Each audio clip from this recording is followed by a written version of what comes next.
5월은 가정의 달이라서 어린이 주일도 있고 또 어버이 주일도 있습니다. 우리 청년과 젊은이들을 위한 주일은 우리 교회 캘린더상으로 7월 달에 이제 예정돼 있고요. 그러고 보니까 한 그룹이 빠져 있습니다. 이름하여 중년입니다. 그래서 5월에 가기 전에 오늘은 중년들에게 주시는 하나님의 말씀을 함께 나누기를 원합니다. 한번 제목을 따라해 주시기 바랍니다. 중년의 노래. 중년이라고 하면 과거에는 35세부터 50세까지로 보았습니다. 그래서 그 잔재가 이 골프 같은 프로 스포츠를 보면 50세부터는 시니어로 들어가게 됩니다. 그러다가 사람들의 평균 수명이 점점 늘어나면서 중년의 범위도 확장되었습니다.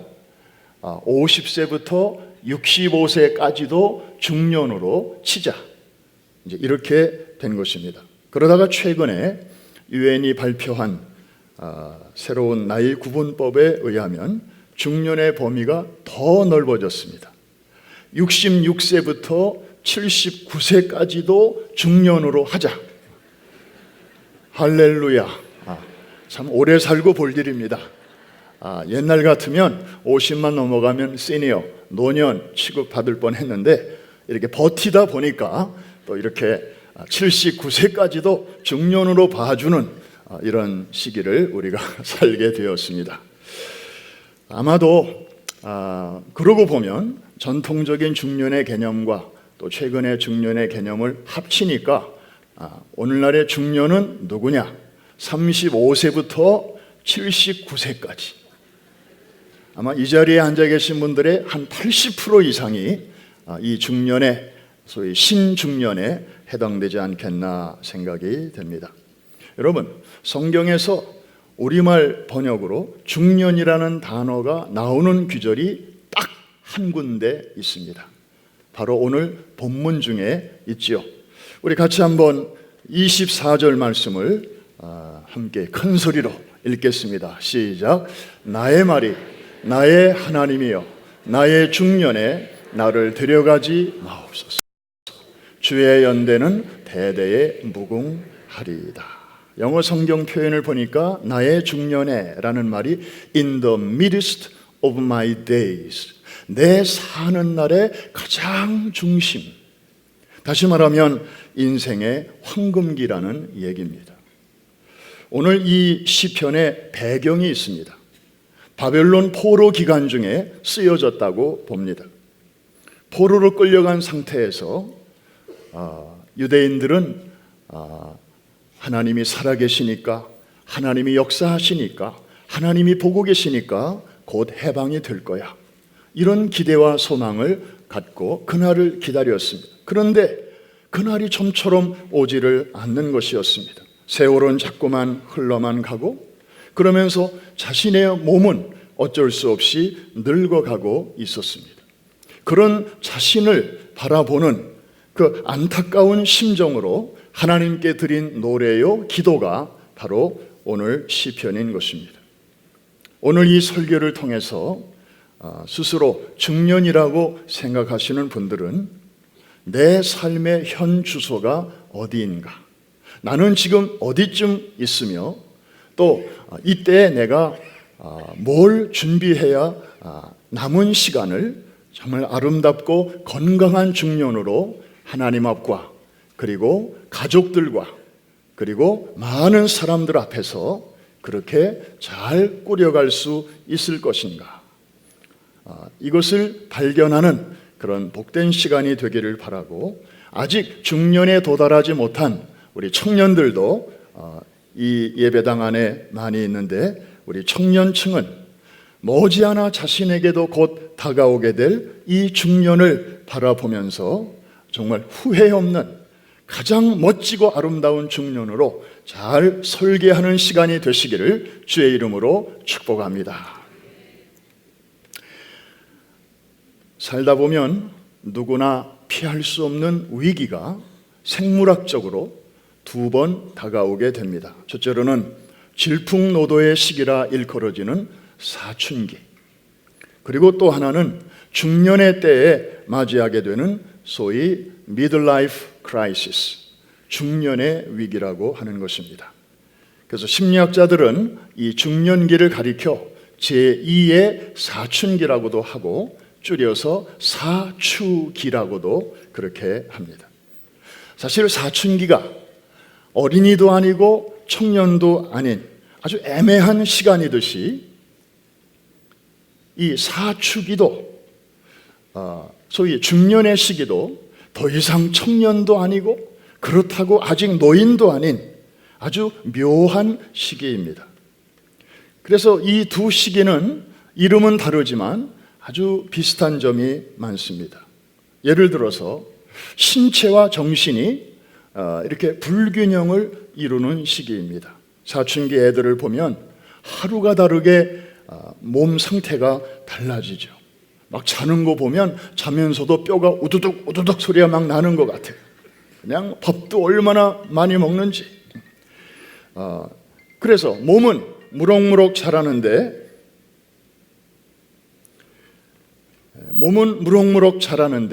이 정신이 그걸 따라주지 못하니까 스스로 막 이제 혼란스러워지게 됩니다. 지켜보는 부모도 헷갈립니다. 얼마 전에 어린이날이 다가왔습니다마는 어린이날인데 얘한테 선물을 해야 되나 말아야 되나. 5학년, 6학년인데 어떻게 보면 아직 어린이인데 덩치는 이따만하고, 그래서 무슨 어린이날 선물을 하려니까 좀 어색하고 이제 이렇게 되는 것입니다. 사춘기는 어떻습니까? 중년인 여러분들은 어떻습니까? 아직도 마음은 20대, 30대 어느 순간에 딱 멈추어 있습니다. 그런데 우리 몸에서는 어쩔 수 없이 노화의 신호가 여기서 깜빡 저기서 깜빡 불이 들어옵니다. 부쩍 늘어나는 흰머리, 탄력을 잃어가는 피부, 갑자기 침침해지는 눈, 갈수록 볼록 나오는 배, 거울 앞에 서기가 점점 꺼려집니다. 이전 같으면 아무 일도 아닌데, 별일도 아닌데 괜히 섭섭해지고 시도 때도 없이 울화가 치밀어 오릅니다. 남자들 같은 경우 퇴근길의 가로등이 어느 날 갑자기 괜시리 처량하게 보이고, 여성들의 경우 주말 드라마를 보면서 사실 저 사람과 나와는 아무 상관이 없음을 알면서도 식구들 몰래 눈물을 훔치기도 합니다. 여러 가지로 복합적인 원인이 있겠지만 신체와 정신의 언밸런스, 이것이 그 원인 중에 하나인 것이죠. 사춘기가 그렇고 사추기가 그렇습니다.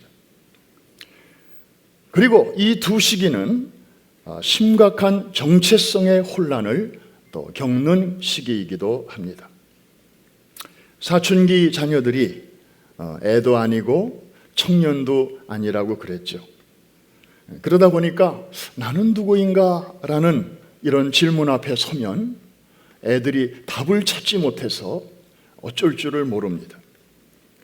자기 안에는 답이 없으니까 자기 바깥에 있는 어떤 잘 나가는 대중 가수나 그리고 유명한 스포츠 선수를 자기의 롤 모델로 이제 생각하게 되고, 내가 마침 그 사람인 양 그 사람의 사진을 거기다가 방에다가 붙여놓고 그 사람이 입는 옷을 입고 그 사람이 먹는 음식을 먹으면서 그렇게 이제 자기를 세워보려고 애를 씁니다.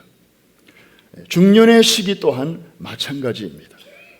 신체적인 변화가 막 일어나고 또 심리적인 변화가 막 일어나게 되는데, 그때 마침 자녀들은 이제 성장을 해서 대학을 가거나 군대에 가거나 아니면 결혼을 하거나 해서 이제 집안을 떠나게 됩니다. 북적북적하던 집이 이제는 남편과 아내 단 둘이 남게 되는 소위 empty nest, 빈 둥지가 되어 버리는 것입니다. 이때가 되면 정말 애들이 떠나고 난 빈방에 청소하러 들어갔다가 거기서 잠시 앉아 있는다고 하는 것이 이제 깊은 생각에 잠기게 됩니다. 지금까지 내가 오로지 이 아이들을 위해서 달려왔는데 애들이 떠나고 난 지금 이제 나는 어떻게 살아야 되나? 무엇을 위하여 달려가야 되나?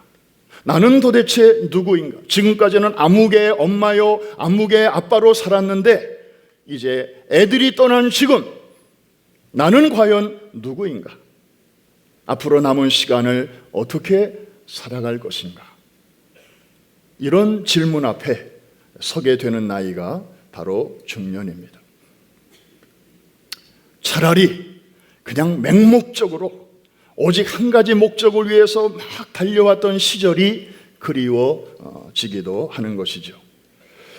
거기다가 젊었을 때와는 달리 이 중년기에는 뭐 새로운 일을 하다가 잘못되기라도 하면 수습할 기회도 시간도 없을지도 모른다는 그런 생각에 미래에 대한 막연한 불안감이 우리의 마음을 채우게 됩니다. 이러다 보니까 이런 그 empty nest가 주는 허전함과 그리고 미래에 대한 막연한 불안감, 이런 것들이 중년들을 이제 뒤덮게 되니까 이런 틈을 타고 청년 때 못지않은 그런 유혹에 노출이 되는 시기가 또한 중년입니다. 여러분, 공자가 살았던 시기는 40이 되면 불혹이라 그랬습니다. 적어도 사람 나이가 40년을 살게 되면 웬만한 유혹 앞에서는 흔들리지도 않는다, 뭐 그런 얘기 아니겠어요? 그런데 그로부터 2500년이 지난 지금 나이 40세는 어떤 나이입니까? 정말 불혹의 나이입니까? 아니에요. 오히려 정말 이런저런 유혹 앞에 너무나 취약한 그런 나이가 된 것이죠. 그만큼 평균 수명이 길어졌다는 이야기도 되는 것이죠. 오늘 여러분이 잘 아시는 성경에 나타난 한 인물의 중년의 삶을 거울로 삼으면서 건강한 중년, 아름다운 중년을 설계하실 수 있기를 바랍니다. 열왕기상 15장 5절에 보면 다윗에 대한 이야기가 짤막하지만 아주 의미 있게 기록되어 있습니다. 여러분들이 잘 아시는 대로 다윗은 참 훌륭한 삶을 살았고 또 하나님이 기뻐하시는 그런 신앙인이었습니다. 그런데 그에게도 흠이 있었습니다. 그 한 가지 흠이 무엇인지 말씀을 읽으면서 한번 발견해 보겠습니다. 시작.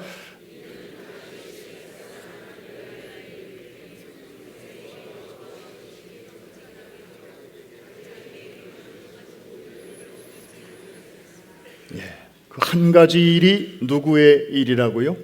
우리아의 일. 우리아는 아시는 대로 다윗의 충직한 부하 중에 한 사람입니다.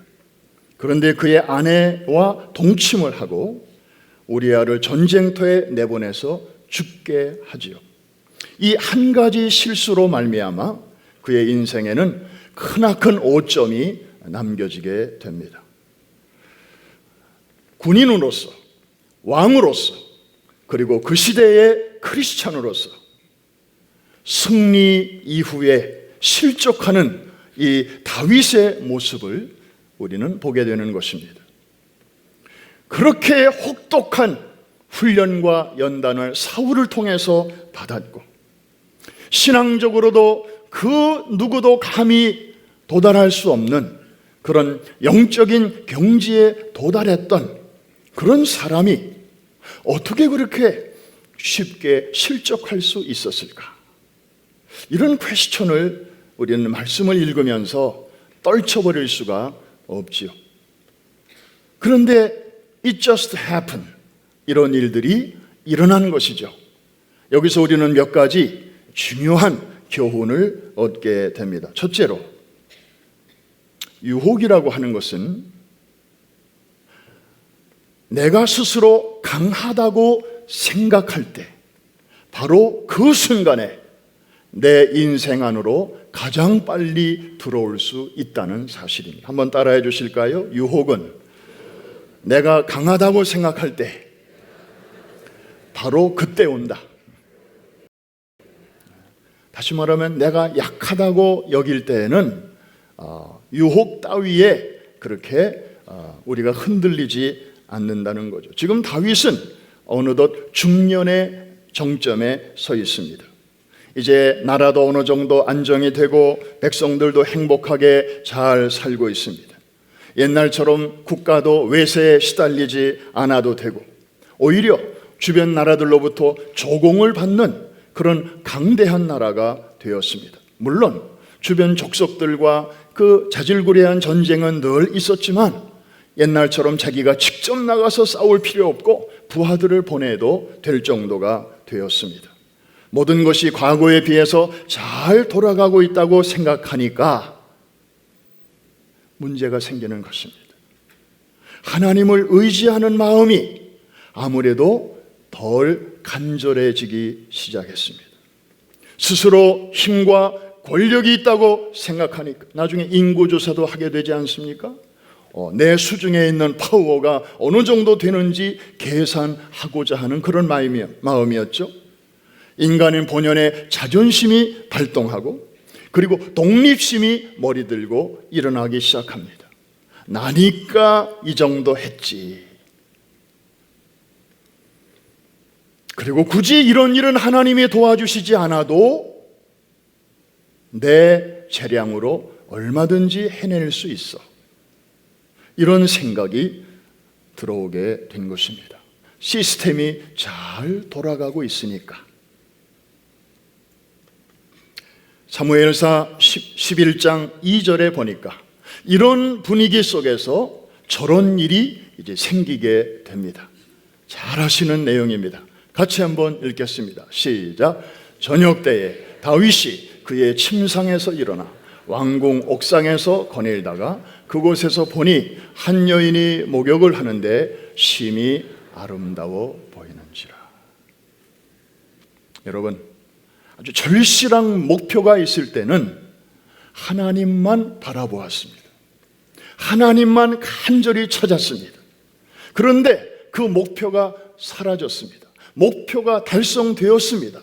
그러고 보니까 딴 게 보이기 시작하는 것입니다. 하나님께 대한 집중력이 어느새 흐트러지고 있었습니다. 바로 이 순간, 그냥 우연이라고 하십시다. 다윗은 어느 날 저녁 한가롭게 왕궁을 거닐다가 한 여인이 목욕하는 모습을 보게 되었습니다. 글쎄요, 유부녀인데도 얼마나 아름다웠는지 이 다윗의 마음이 흔들렸습니다. 성경에 그런 표현은 없습니다마는 아마 잠시 숨이 멎는 것 같은 느낌을 받았을지도 몰랐습니다. 여러분, 사실 아름다운 여성을 보거나 또 멋진 남성을 영화배우 같은 사람을 가까이에서 보고 감탄하는 것은 전혀 이상한 감정이 아닙니다. 그거 변태 아닙니다. 그거 그냥 정상적인 감정입니다. 그래서 보통 사람이라면 결혼했지만 아주 멋진 이성이 지나가면 아내 몰래 남편 몰래 흠칫 봅니다. 저도 봅니다. 그리고 한 번 더 봅니다. 그런데 어쩌면 하나님의 솜씨가 저렇게 멋있냐? 뭐 이렇게 감탄하고 그냥 끝나면 좋은데, 여러분들 우리가 큐티 할 때 3단계가 있지 않다고 합니까? 관찰, 그 다음에 묵상, 그리고 적용. 이 세 가지가 중요한데 그 멋진 사람이 지나갈 때 슬쩍 관찰하는 거 괜찮아요. 그런데 이제 막 이상한 묵상으로 들어가면 이건 조금 위험합니다. 진짜 위험한 것은 막 적용까지 들어가려고 하면 이거는 아주 big problem. 그런데 이런 감정은 지극히 정상적인 감정이에요. 이런 감정이 있기 때문에 우리 청년들이 좀 이렇게 이성을 보고 마음이 끌리게 되고 스파크가 일어나고, 그래서 결혼을 생각하게 되고 아름다운 가정을 꾸리게 되고 또 자녀를 낳고 이렇게 되는 거잖아요. 그런 감정이 전혀 없는 사람들은 이 결혼에 대한 생각이 그렇게 간절하지 않습니다. 여러분, 다윗이 어떻게 왕이 되었습니까? 천신만고 끝에 그는 그 자리에 오르게 되지 않았습니까? 이제는 좀 남들처럼 나도 좀 쉬자, 그리고 인생을 좀 엔조이하자, 좀 그런 생각이 들기 마련이지요. 사실 우리 중년들 가운데도 한창 나이 때는 그저 성공해야 된다, 자리 잡아야 된다, 이런 생각 때문에 그냥 한눈 팔지 않고 미국에 이민 와서 정말 여행다운 여행도 제대로 못 해보고 비행기도 제대로 한국에서 올 때 타보고는, 그리고 제대로 비행기 타본 적이 없는 분들도 저는 많이 만났어요. 너무 가슴이 아팠어요. 얼마나 먹고 살기 바빴습니다. 그런데 이제 나름대로 정착이 되고 여유가 생기게 되면서 비로소 이제 힐끔힐끔 다른 데를 바라보게 되는 것이죠. 그러다가 유혹의 덫에 걸린 사람들이 종종 있습니다. 사실 다윗에게는 그 시절에 두 종류의 전쟁이 있었습니다. 하나는 눈에 보이는 적과의 전쟁이었고, 다른 하나는 눈에 보이지 않는 적과의 전쟁이었습니다. 다윗은 눈에 보이는 적, 그 당시에 암몬과의 싸움에서는 승승장구했습니다. 그러나 눈에 보이지 않는 이 정욕의 전쟁에서 성군 다윗은 힘없이 무너지고 말았습니다. 사랑하는 성도 여러분, 왜 하나님이 이 스토리를 성경에 기록해 놓은 것입니까? 우리 보고 지금 말씀하시는 것입니다. 얘들아, 나의 사랑하는 자녀들아, 사람을 넘어뜨리는 유혹은 언제 오느냐? 스스로 강하다고 느낄 때, 바로 그 순간 내 인생 속으로 쉽게 들어온다는 사실을 하나님은 오늘 우리에게 말씀하고 계십니다. 두 번째, 유혹에 굴복한 대가는 너무나 크다는 것입니다. 여러분이 생각하는 것보다 훨씬 크다는 것임을 우리는 알아야 할 것입니다. 여러분, 분명히 알아두십시오. 하나님은 절대로 사람을 유혹하시는 법이 없으십니다. 믿으시면 아멘. 한 번 더 말씀드립니다. 하나님은 절대로 사람을 유혹하시지 않는다. 믿으시면 아멘. 그럼 유혹이라는 단어, 이 동사는 누가 쓰느냐? 그 주어 자리에는 누가 오느냐? 바로 사탄입니다. 하나님이 본래 만드신 선한 것들을 오용하고 악용하고 그리고 오염시키고 파괴하는 사단으로부터 오는 것이 바로 이 유혹입니다. 정말로 고약한 것은, 진실로 고약한 것은, 사탄은 그 유혹의 달콤함만을 우리에게 찬란하게 보여줄 뿐, 그 너머의 세계에서 기다리고 있는 그 아주 비참하고 그리고 어마어마하게 무서운 그 결과들에 대해서는 철저하게 우리의 눈을 가린다는 사실입니다. 당장의 달콤함에 몰두하게 만들어 버립니다. 여러분, 나비 효과라는 영화가 오래전에 나왔었는데 혹시 보셨나요? 버터플라이 이펙트라고. 보신 분들 한번 손 살짝. 이러실 줄 알았습니다. 우리 프라미스 교회 성도들은 시간 나면 그저 성경 보고 기도하고 414 선교하고 그러기도 바쁜데 무슨 영화를 본다고 그러겠습니까? 못 보신 분들을 위해서 제가 대신 다이제스트로 요약해서 말씀드립니다. 남미 아마존 정글에서 호랑나비 한 마리가 날갯짓을 하면 이것이 이제 이 에너지가 변형되어서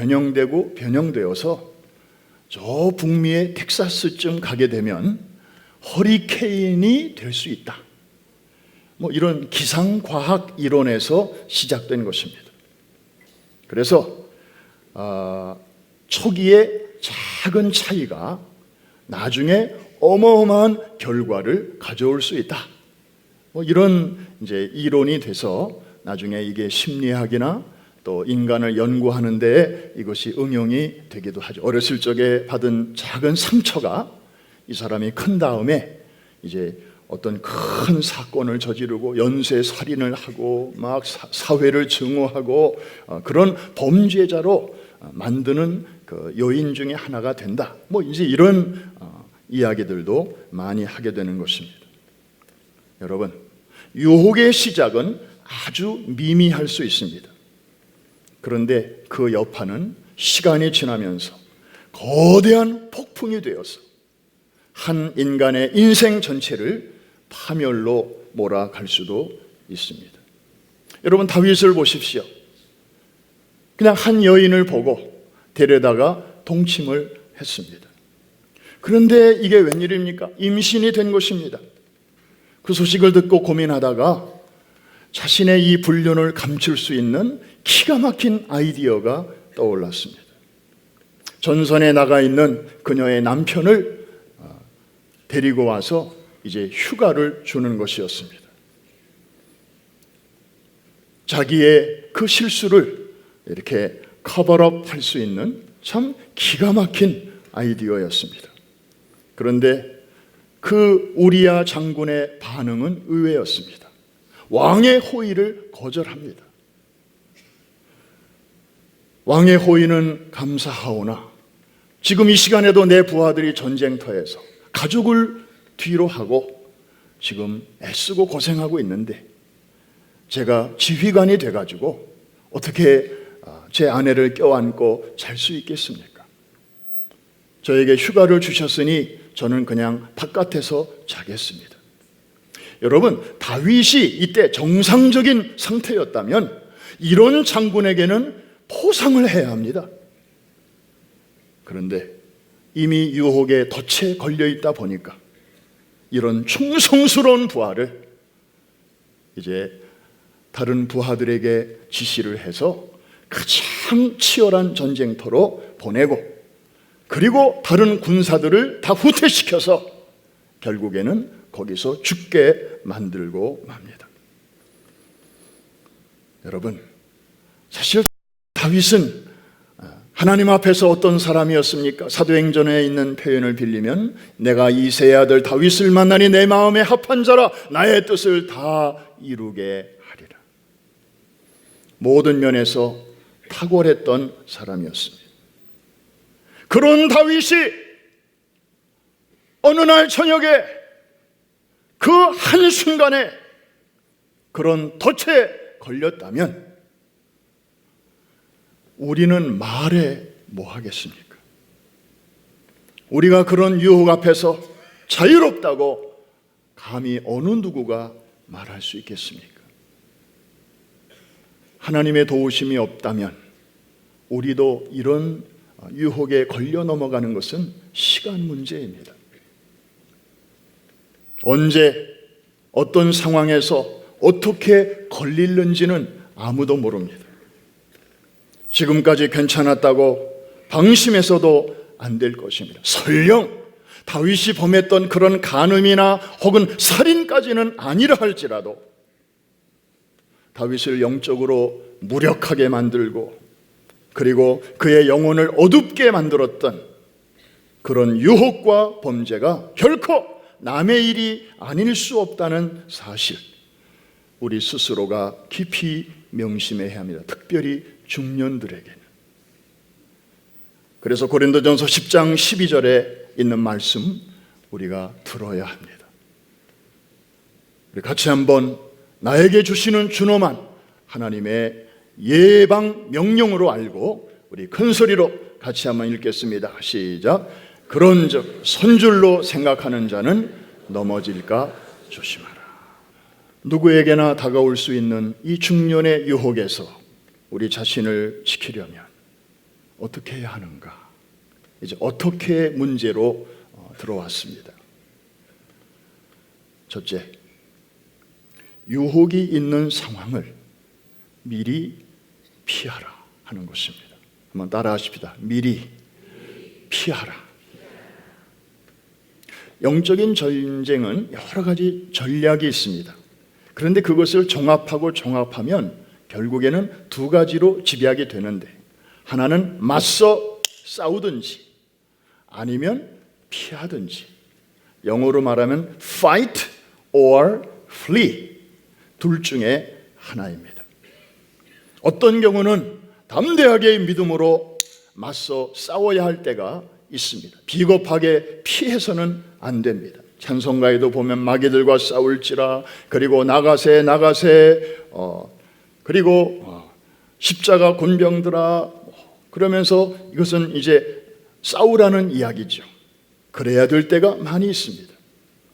그런데 어떤 경우에는 싸우지 말고 피해야 할 경우가 있습니다. 특별히 그것은 정욕의 유혹의 경우 그렇습니다. 피하는 게 상책입니다.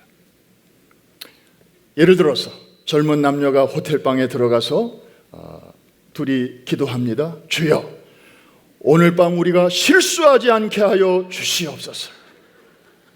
이것은 마치 굶주린 사자의 아가리 안에 우리의 대가리를 쳐박고 주여 물리지 않게 하여 주시옵소서, 이런 기도와 똑같습니다. 미련한 기도입니다. 그런 상황을 만들지 말아야죠. 스스로 만들어 놓고. 이게 무슨 기도입니까? 말이 안 되는 것입니다. 때로는 맞짱을 떠야 할 때가 있는가 하면 때로는 애들 말로 토셔야 할 때가 있습니다. 요셉을 보면 그것을 잘했습니다. 보디발의 아내가 유혹을 했을 때 요셉은 어떻게 했나요? 마님, 이러시면 안 되죠. 성경에 보니까 이렇게 돼 있습니다. 마님, 만일에 이거 주인이 아시면 어떻게 되겠습니까? 앉아서 무슨 변론이나 무슨 토론이나 그리고 가르치려고 하지 않았습니다. 그냥 냅다 도망쳤습니다. 하나님은 그것을 예쁘게 보셨습니다. 물론 당장은 그 대가로 어려움을 많이 겪었지만 하나님은 그걸 다 기록을 해놓으셨어요. 그리고 결국에는 더 큰 일을 요셉에게 맡기셨습니다. 한번 따라해 주시기 바랍니다. 때로는 부딪히고 때로는 피하자. 특별히 이런 정욕적인 환경을 우리가 절대로 만들어서는 안 될 것입니다. 빌리 그레암 목사님도 그 오랜 세월 그 전 세계를 두루 다니며 전도자의 사역을 잘 마치기까지는 그에게는 항상 수행원이 있었는데, 나이 드신 남자분을 늘 옆에 데리고 그렇게 다니면서 혹시나 발생할 수 있는 일들을 미연에 막았다고 하는 이야기입니다. 뿌리치기 어려운 유혹에 직면했을 때 자신의 행동이 가져올 결과를 항상 생각해야 합니다. 여러분, 다윗이 밧세바를 범했을 때에 아마 상당히 기분이 좋았을 것입니다. 야, 왕이니까 이런 일도 가능하구나. 그냥 말 한마디면 누구나 다 내 앞에 대령이 되는구나. 그러면서 아마 황홀한 밤을 보냈을지도 모릅니다. 그러나 여러분, 그 뒤에 이어지는 내용들 정말 열거하기조차 끔찍할 정도로 수많은 일들이 벌어지게 되죠. 연쇄적으로 우리아를 죽이고 그 다음에 충성스러운 부하를 죽이는 것을 보고 요압같이 아주 다윗을 극도로 존경하던 이 충성스러운 부하까지 나중에는 실망을 하고 다윗을 배신하지 않습니까? 그리고 그 밧세바와의 사이에서 태어난 첫 아이가 죽게 되고, 그리고 이제 그 이후에 태어난 자식들끼리 막 서로 치고받고 싸우고 죽입니다. 그리고 나서 그 중에 한 아들이 쿠데타를 일으켜서 아버지의 권위에 도전을 하게 됩니다. 여러분, 밧세바를 범하는 그 시간까지만 해도 다윗이 그 다음에 이런 일들이 이루어지리라고는 아마 꿈에도 생각 못했을 것입니다. 왜? 사단이 철저하게 그런 일들은 가려놓기 때문입니다. 그러므로 우리가 유혹을 받았을 때에 그 유혹만을 바라봐서는 안 됩니다. 내가 이것을 테이크 했을 때에 그 이후에 어떤 일들이 내게, 내 가정에, 내 주변에, 내 인생에 전개될 것인가를 우리가 미리 조금이라도 생각해 본다면 중년의 나이에 이런 유혹을, 웬만한 유혹은 우리가 이겨나갈 수 있을 것입니다. 마지막으로 진짜 중요한 비결이 하나 있습니다. 그것은 평안한 때에 더 큰 은혜를 구하라는 것입니다. 사랑하는 성도 여러분, 지금 여러분에게 어떤 정신적인 고민이나 또 육체적인 고통이 있을 수 있습니다. 생활고에 시달리는 분들도 있습니다. 자녀 문제 때문에 두 다리 쭉 뻗고 잠을 주무시지 못하는 그런 분들도 계실 것입니다. 그렇다면 저는 감히 여러분들에게 담대하게 말씀드립니다. 어떤 면에서 감사하시라고. 아멘 안 하시죠? 그런 경우는 감사가 안 나오죠? 그런데 당해보신 분들은 압니다. 오히려 그때가 감사해야 할 때라고. 왜냐? 정말 생존 문제로 그렇게 먹고 사는 일에 바쁘고 정말 고생스러운 환경 속에서 생존을 위해서 몸부림칠 때는 육체의 정력에 사로잡히는 경우가 별로 없어요. 그냥 앞만 보고 달려가기 때문에 그냥 한눈 팔 새가 없어요. 생존을 위해서 날마다 투쟁하는 사람은 그런 유혹에 좀처럼 빠지지 않습니다. 문제는 평안한 때입니다. 여러분 혹시 지금 행복하십니까? 이제 좀 살만하십니까? 집안에 염려스러웠던 일들이 최근에 잘 해결이 되었습니까? 요즘 기도 제목이 뭐이시죠? 요즘은 뭐 별로 기도 제목이 없어요. 그냥 다 감사해요. 만사가 이렇게 잘 되어가고 계십니까? 그렇다면 첫째, 하나님께 감사하시기를 바랍니다. 이렇게 사는 사람 많지 않아요? 이거 굉장히 드문 거예요. 그런데 감사로 끝나면 안 됩니다. 그 다음에 각별히 조심해야 합니다. 왜냐하면 지금의 그 살만한 여건이 잘못하면 다윗처럼 그 인생의 정점에 있을 때에 그를 쓰러뜨리는 좋은 기회가 되기 때문입니다. 다시 말씀드립니다. 성군 다윗도 이렇게 무너졌다면 우리 같은 사람은 말해 뭐 하겠습니까? 스펄전 목사님이 이런 말씀을 설교 중에 했습니다. 가난하고 병들고 어려움이 닥칠 때 우리는 하나님의 은혜가 필요합니다. 그러나 부하고 건강하며 평안할 때 우리는 하나님의 은혜 위에 은혜가 필요합니다. 여러분, 이것은 뭘 말하는 것입니까? 물론 우리가 가난하고 병들고 정말 사람의 힘으로 해결하기 어려운 문제들이 있을 때 하나님의 은혜가 필요합니다. 그러나 정말 그 반대의 경우 우리는 지난날의 그 은혜만 가지고는 안 됩니다. 사탄이 우리를 가만히 두지 않습니다. 그러므로 은혜 위에 은혜가 필요합니다.